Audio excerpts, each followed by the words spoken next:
Kami mempersembahkan renungan santapan rohani, terjemahan dari renungan Our Daily Bread.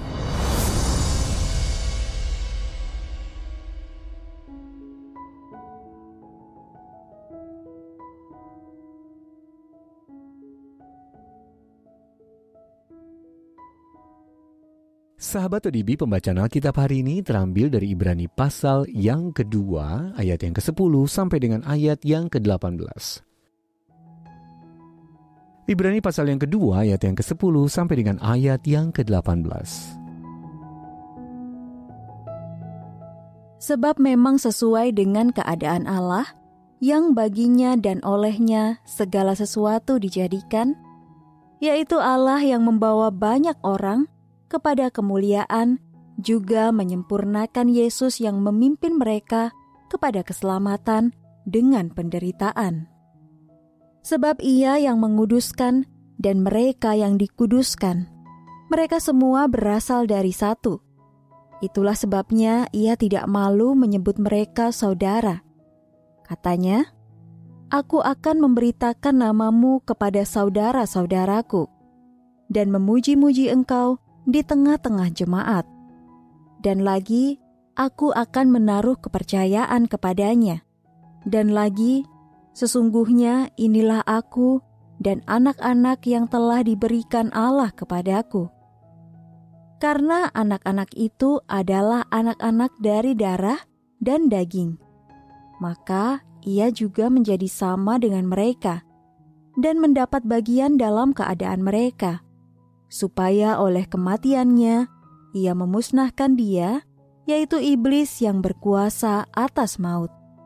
Dan supaya dengan jalan demikian, ia membebaskan mereka yang seumur hidupnya berada dalam perhambaan oleh karena takutnya kepada maut.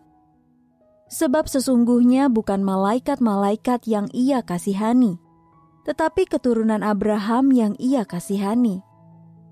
Itulah sebabnya, maka dalam segala hal, ia harus disamakan dengan saudara-saudaranya, supaya ia menjadi imam besar yang menaruh belas kasihan, dan yang setia kepada Allah untuk mendamaikan dosa seluruh bangsa.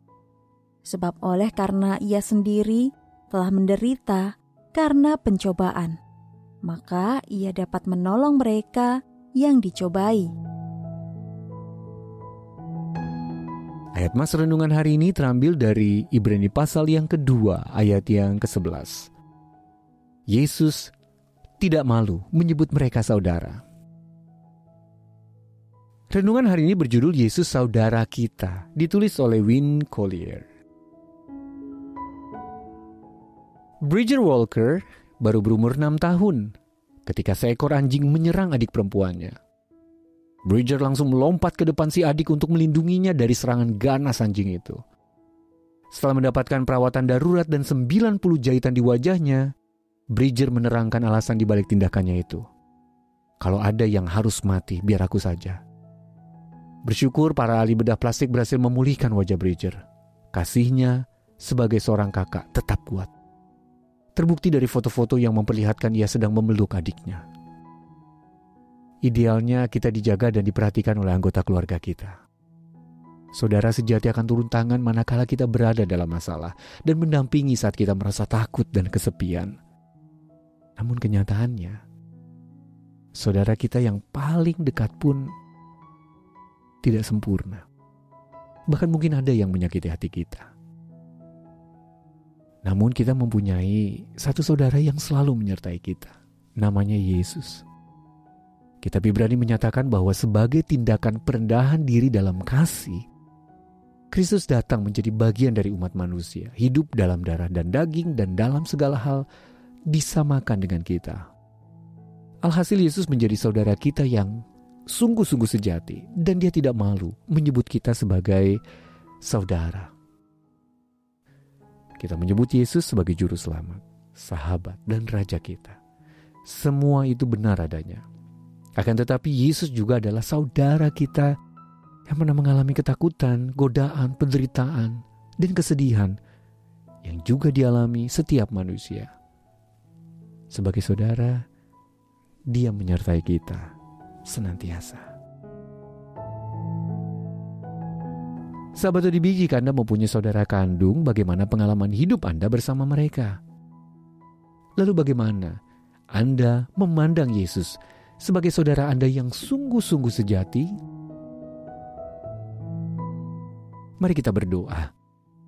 Tuhan Yesus, aku takjub karena Engkau menerimaku sebagai saudara. Aku mohon, berjalanlah bersamaku. Kasihilah aku ya Tuhan. Ajarlah aku dan tunjukkanlah jalan-Mu kepadaku. Amin. Jika Anda ingin mendapatkan buku renungan ini dalam bahasa Indonesia, Inggris, atau Mandarin, WhatsApp kami di 0878 7878 9978 atau email indonesia@odb.org. Persembahan kasih dari Anda memampukan Our Daily Bread Ministries menjangkau orang-orang agar diubahkan. Tuhan memberkati.